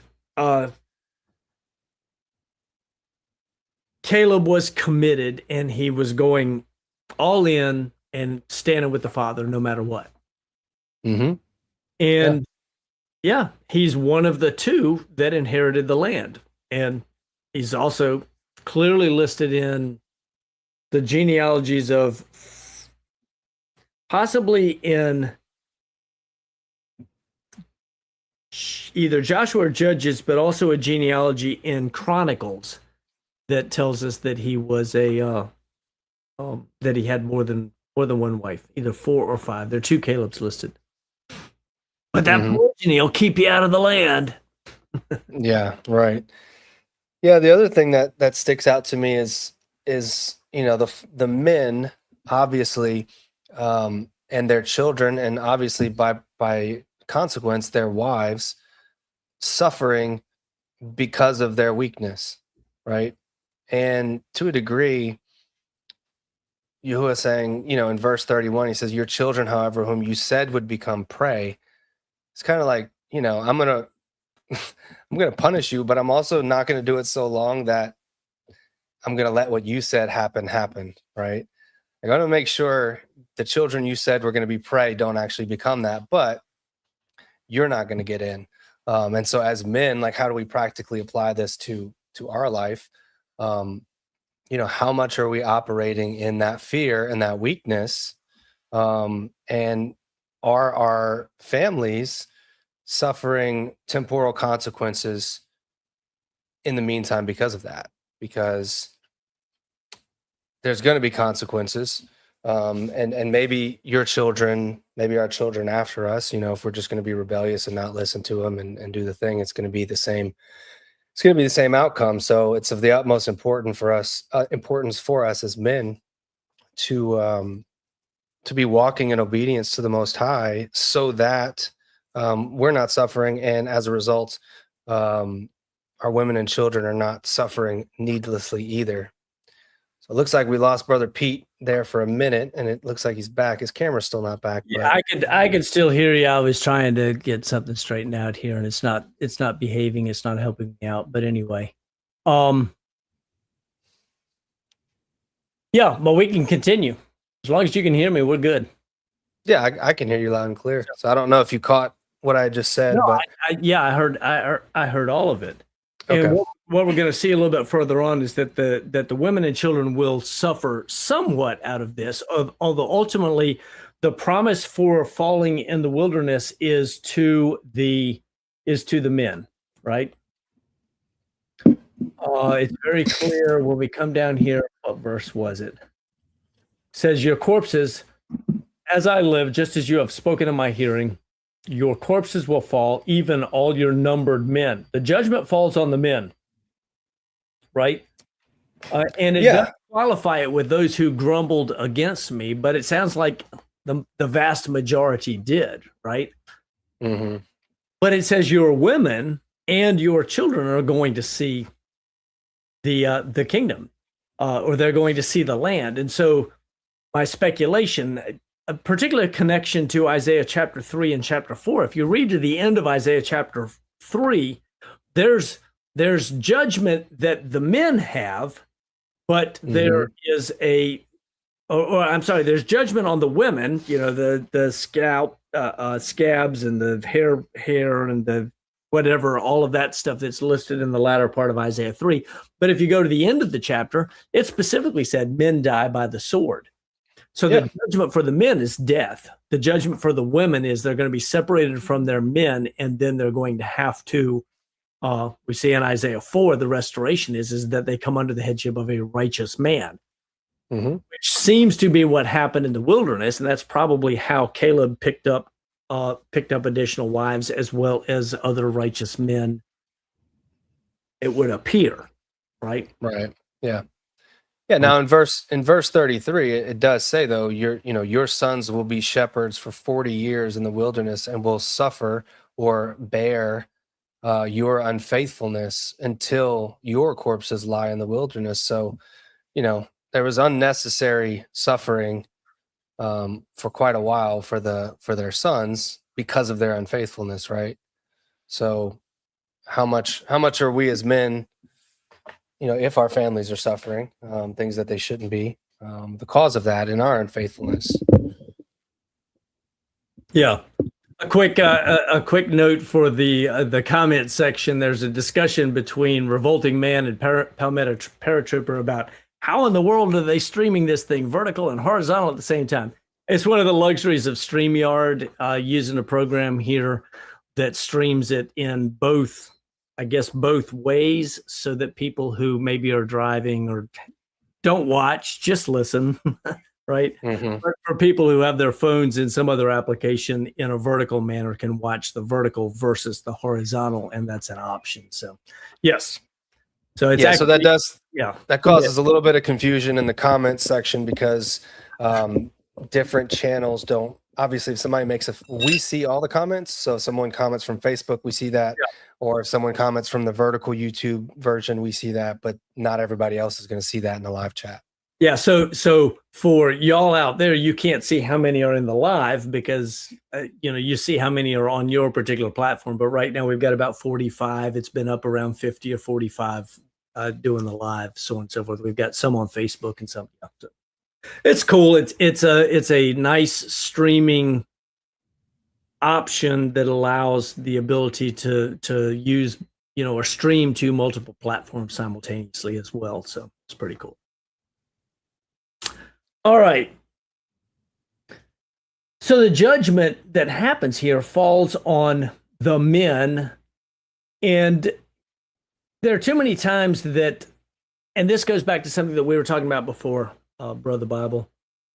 We were talking about at the beginning with regards to women who may want to walk differently than their husband does, or what have you. And, how does the judgment fall? I don't know if you want to try to tie some of that in here or whatever, but I will say that women, your chief security or your safest place is to follow your man, right? You're not judged. You're judged for disobeying your man. You're not judged for following your man, even if he's not necessarily doing everything right according to what you think. So I don't know if you have comments that you want to make on that as we go or not. Yeah, that's a whole It's a whole talk in and of itself. It's a can, but it's worth laying a little bit of that out here real quick. But yeah, I do 100% agree. I think that the safest place, the most biblically defensible place for a woman is you were given the command, you're given the instruction to obey your husband in all things. And so obeying your husband in all things, if you're doing that with a submissive and obedient heart, in that you are obeying him because the Most High has instructed you to, he's going to be accountable for what he instructs you to do. And I just trust in that covering, that covering means something. And that accountability means something. And I think, I have a concern that we as men should really respect that covering and understand what it means and be willing to be held accountable for it. And I think if we waver in that and try to, say, well, she should obey him, but not if he tells her to sin, which, we hear quite a bit. I think the slippery slope there is, well, now she's the judge of what is sin and what is not sin. And that goes for her, everything, every command. There's no way to draw the line, because the easy stuff is, oh, well, if he says, murder somebody, you might think that that's an easy thing to say. She should just say no to, but she might not have all the information, right? She might tell him, or he might tell him, do this thing, and she thinks, no, that's a sin, but she doesn't have all the information. And turns out, he was actually doing something completely lawful, and she just didn't know. But the point is, if she's in charge of deciding if the command is righteous or unrighteous, then she's in charge of deciding everything. There's no line to draw there, right? And so you're putting her in a seat of responsibility, and you're essentially saying, in my opinion, I think you're saying she's the master and she's the head. You would never tell your child, whose one command is obey the parents, right? So that'll go well with you. That they should then try to discern whether or not the command is righteous or unrighteous. And I know a lot of people will scoff at that and immediately say, well, women aren't children. I'm not saying that they are, but I'm saying that women have a pretty simple set of commands given to them, much like children. And if we as men are willing to take the responsibility and accountability for being their head and covering, then I truly believe that the vast majority of men out there are not trying to make their wives sin. I think a lot of people would say that that's the case to create scenarios and to create situations where they could then, whether it's a woman or a man, encourage the woman to disobey her husband in order to be rebellious, and or get out of the situation. But we don't have enough people saying to men and women, no, like she should just obey her husband, plain and simple, and let the Most High deal with him, right? And if things are really egregious, then the assembly around him is going to deal with him through the instruction of the Most High and the Ruach, right? So to me, it just comes down to a lack of, do you trust the master of the man, right? Right. Or are you putting the woman in the position of having to discern everything? And I can't find anywhere in scripture that would cleanly draw that line where it's like, all right, well, on the 10 commandments, she should obey him explicitly, but then anything else, she's got to decide. And we know from talking about polygyny all the time that even in Torah movements, right, there's the vast majority of wives don't believe that polygyny is lawful. They think it's sin. Right. So you're going to say that she shouldn't obey her husband if he's saying, I'm bringing another wife into the family? Right. Because she truly, in her heart of hearts and her studies, believes it's sin. She's going to then divorce him, or run to the elders and say, he's sinning. And unfortunately, even in a lot of Torah assemblies, the elders would agree with her. So I think it's a very dangerous and slippery slope, to be teaching that. And so right. I would rather just say, women, obey your husbands in everything, even if they're disobedient to the word, and let his master deal with him, right? And he's going to be accountable. Completely agree. And Ioanni makes a good point here that, we mentioned it earlier, but Isaiah 3 and 4, it demonstrates that the women are not held accountable in the same way that the men are. I wouldn't say that they're not held accountable, period, because I think there is an accountability that's there, based on the fact that Yahweh does some judgment on them. They're supposed to know better in some way, but the judgment is very different. The man is the one who dies by the sword, and then ultimately are preserved, presumably when they turn in righteousness, etc. And are joined. Yeah, and the difference, in Isaiah 3, when we're talking about the daughters of Zion, they're haughty and walking with outstretched necks, right? That's not the kind of submissiveness that I'm talking about, right? That's not a woman who is being described as, she's just obeying her husband and everything and sinning, and he's causing her to sin. No, these are, married or otherwise, these are women that are haughty and rebellious, right? And it actually sounds like they're kind of ruling the house, right? And so that's a different thing. I think we're nowhere near the vast majority of women just blindly obeying their husbands. And like I said a few minutes ago, I don't buy the whole, all men out there, the majority of men out there who just have this innate desire to command their wives to do evil things, even unbelieving men, right? Yeah. I just don't buy that. I think that's feminist hogwash rhetoric. That the vast majority of men are just innately evil and just want to hurt women. I don't see that anywhere in the world. I just see most men trying their best and unfortunately getting run over at this point, because we were all raised to fear everything but Elohim. Yeah. Completely agree.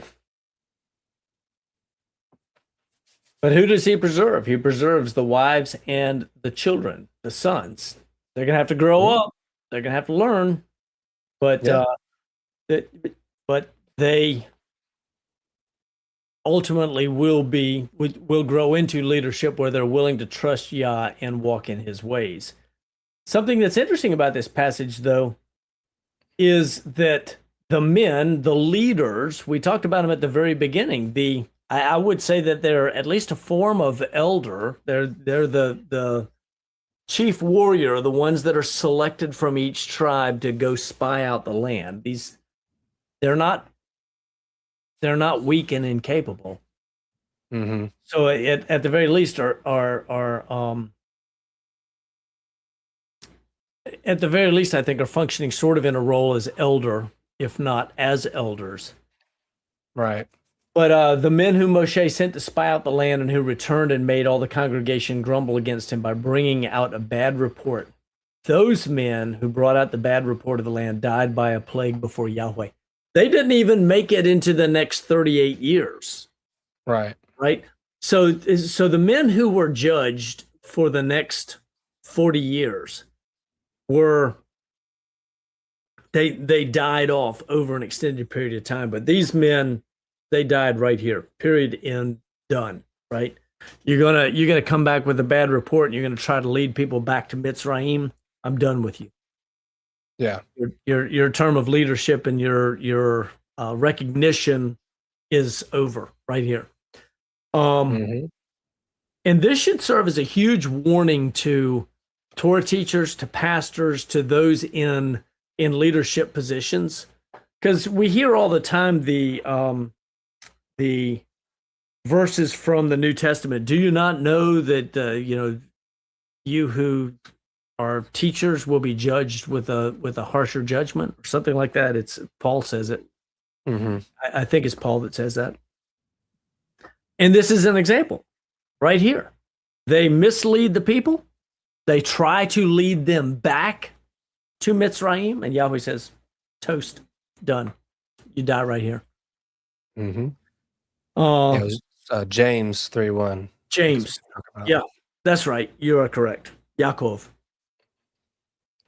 But he didn't write that to the church. He wrote that to the 12 tribes scattered abroad. So anybody that's in the church, if they don't think that they're part of Israel, it probably doesn't apply to them anyway. Yeah. Yeah, that's a good one. Right. Anyway, good grief. All right. My turn to read? Believe so, yeah. All right. I'm going to finish out the chapter right here.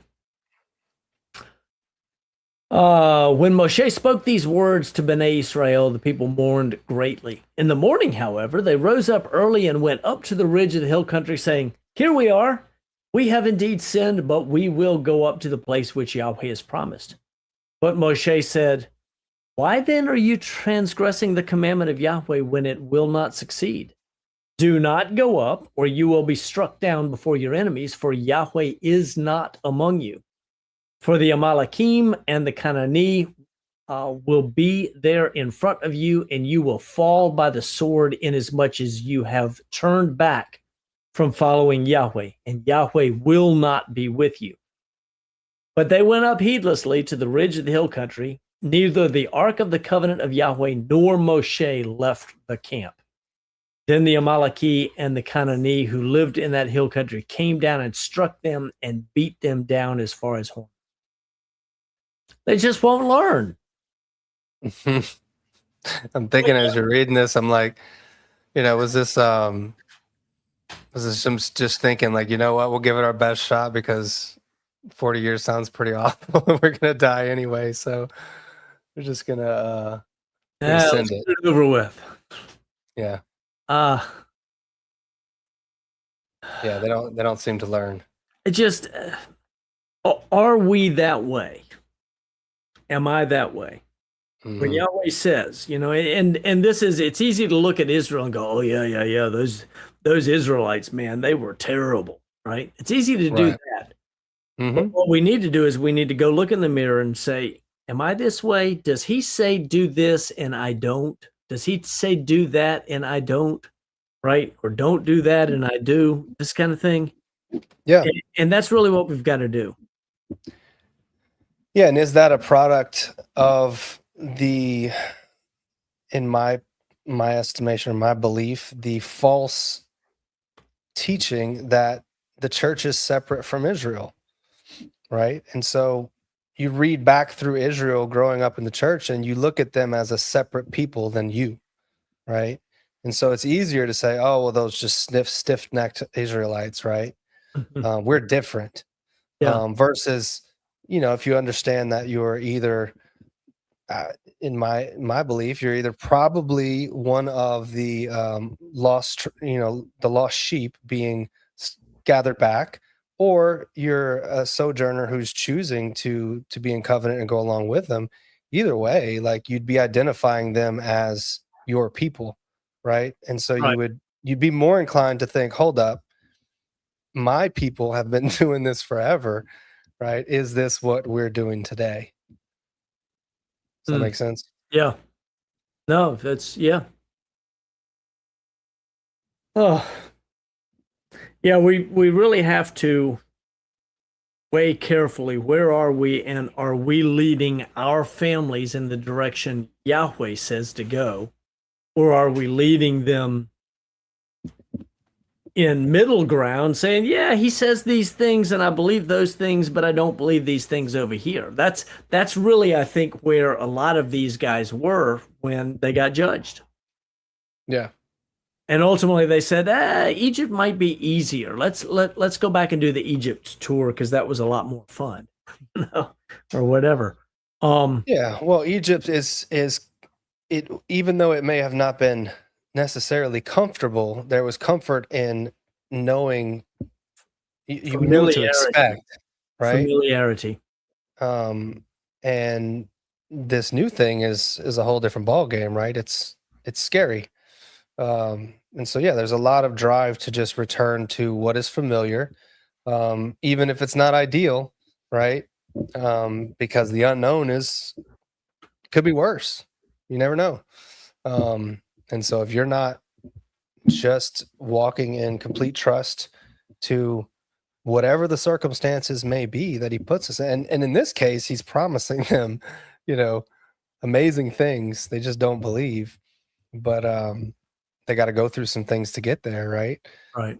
And going through those things to get there in this world, we look at it and we think, man, if I stand up for myself and what I believe scripture's telling me about headship, patriarchy, family structure, I got a lot of giants that are coming after me, right? And what I think is also missing, though, is what is the promised land on the other side, because we don't have enough examples of families that are living this out in its fullness with the fruit that men can see. Oh, you know what? It is worth it. Like, the giants are worth slaying. And Right. so for those of us who are a little bit further in that journey, whether that be with one wife or multiple wives, like, we it's so important for us as men to be doing this, and for the women especially to be aiding the men in doing this, so that we can be that example to all of the other families. And part of that is going to conferences like the Kingdom Restoration Conference, but part of it is just being in the fellowships that we're in and just living our life normally, and inviting others over to our house. Like, if you're inviting people over to your house, is the way that your wife is with you an example to the other wives, right? Mhm. Is the way that your children are behaving examples to the other parents, such that they would say, man, look, I know what they preach, I know what they believe in, right? I want that. I want my wife to serve me in that way. I want my wife to look at me like that. I want my children to be that respectful. Yeah, it's worth the trouble that I'm going to go through to get to that point, to that promised land. Yeah. I don't think there's enough example of that right now for most men to look at it and say, yeah, I want to take on those giants, because Yeah. they don't even know what's on the other side. It's theory, right? Yeah, I completely agree that we're at a place where we need more righteous examples walking it out well that can do it publicly. And I completely agree with you too. As as my brother, Revolting Man, can attest, and there may be there are some others that were in here earlier. Some of the Bib Fam retreats years ago, but that helped us. Kelly Mhm. will tell you particularly that really helped. And then we've been to a couple retreats, the three of us. Is that right? So we've been to several retreats together as a family, the three of us. But the Kingdom Restoration Conference, while the focus isn't polygyny, the focus is the kingdom. We absolutely will be having elements that deal with polygyny. Never mind the fact that you have opportunity to get around the Killians, the Ridgeleys, the Rambos. I'm trying to think of other polygynous families that are going to be there. I think there are a couple others that are going to be there, but I'm hesitant to call names because I'm not 100% sure. Mm-hmm. A comment on you for just Annette's Ream. You made the statement that that weekend you won't be able to be there, and I understand that. I respect that. If you can catch, go ahead and get the virtual. If you can catch parts of it, catch it. You can catch it live, which would be fantastic, and probably be able to chat with other people in the sidebar as it's going on for whatever portions you can get. But when it's all done and we've got it edited, you can download. We will provide you with a free download link to get copies of all the edited full pieces that you may not have seen initially. So yeah, it's worth going to the site and registering for the virtual and catch as much of it as you can, and then whatever you can't catch virtually, go back and catch all of that and get replay on all of the stuff that's going to be done. I have Brother Jan is about to publish a book. He asked me to write the foreword for it, and I wrote that and sent that to him. I sent that to him a couple days ago, and I don't know if the book will be out by the time we get there, but I know his talk and probably some other things that he's doing as part of the conference speaking team are going to come directly out of the book that he's getting ready to publish that specifically works with men's health, and what it takes to build family, clan, tribe, and the relationship to the word and the tongue and lots of others. Amazing stuff. I read the book this week, and I can't wait to get a hard copy that I can go back and highlight and make notes in. And it's a book that I will read more than once. But that talk all by itself, because I know his subject material that's coming up, that talk all by itself is going to be worth its weight in gold. Yeah, absolutely. Yeah, worth the price of admission. Okay, yeah, you're the marketing man. I should let you do this, right? So much better than I am at this. It's fantastic. You have a gift. So absolutely. I don't know what else have you got? This is as far as I wanted to go in the scriptures. I don't know if we've got anything else you want to touch on right here. Otherwise, we can just answer questions, and then if anybody's got anything in the chats, other things they want to ask about. Yeah, I think opening up to questions would be good. Otherwise, yeah, I don't have anything that's sticking out to me to point out. All right, pull that down. It's been good hanging out with you, brother. I can't wait to see you guys again. I'm extra blessed because most of the speakers and y'all get in the day before, and so I've got an extra day with all of these guys as we get set up for the conference and get to hang out a little bit together and maybe go to dinner or something. I can't wait. I get to hang out with these guys because I won't get to see them during the conference. I'll be too busy talking to everybody else, right? Yeah. So it's going to be. I'm looking forward to it. I'll probably be pretty busy running the cameras and all that. So I know it's going to be a busy conference for me too. So try to get in as much where we fit in, for sure. So Amen, amen. And we appreciate all the men. That's my real heart. I appreciate this comment right here, New Zealand. But my real heart is to grow and to build for the kingdom.